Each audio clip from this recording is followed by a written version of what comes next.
Now, we will analyze this data using our model statistics. So we have to click Analyze, and then Regression, and Linear.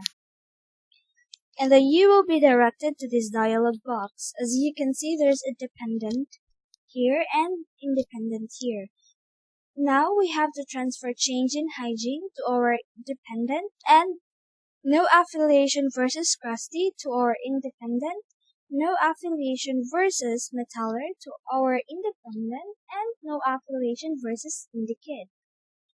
After that, we have to click statistics and click our squared change.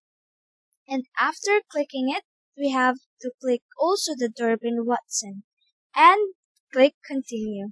After everything, we have to click OK. So you will be directed to this page. And as you can see, there is our model summary. So this shows that by entering the three dummy variables, we can explain 7.6 of the variance in the change in hygiene scores. So where did we get our 7.6? That is from our R squared value multiplied by 100. So that's 7.6. So 7.6 of the variance in the change in hygiene can be explained by the musical affiliation of the person. The ANOVA, this one, tells us that the model is significantly better at predicting the change in hygiene scores than having no model.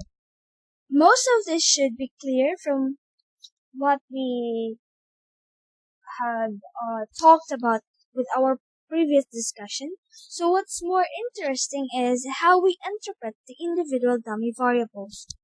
So let's move on to our coefficients. So this shows a basic coefficients table for the dummy variables. The first thing to notice is that each dummy variable appears in the table with a useful label such as no affiliation versus crusty. And then this had happened because when we recoded our variables, we gave each variable a label, right? So if we hadn't done this, then the table wouldn't contain rather less helpful variable names. So crusty, metaller, and indicate is 3. The labels that we suggested giving to each variable give us a hint about what each dummy variable represents. The first dummy variable, which is the no affiliation versus crusty, shows the difference between the change in hygiene scores for the no affiliation group and the crusty group. Remember that the beta, this one, the beta value tells us the change in the outcome due to a unit change in the predictor. In this case, a unit change in the predictor is the change from our 0 to 1.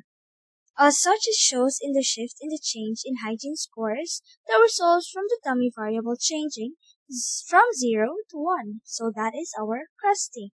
By including all three dummy variables at the same time, our baseline category is always 0. So this actually represents the difference in the change in the hygiene scores if a person has no musical affiliation compared to someone who is a crusty. This difference is the difference between the two group means. To illustrate this fact, this means represents the average change in the hygiene scores for the three groups. Thank you so much for listening, everyone. The more complex data and more complex discussion will be on our next reporters. Thank you so much for watching this video. I hope you guys got some idea. Thank you so much. Have a great day.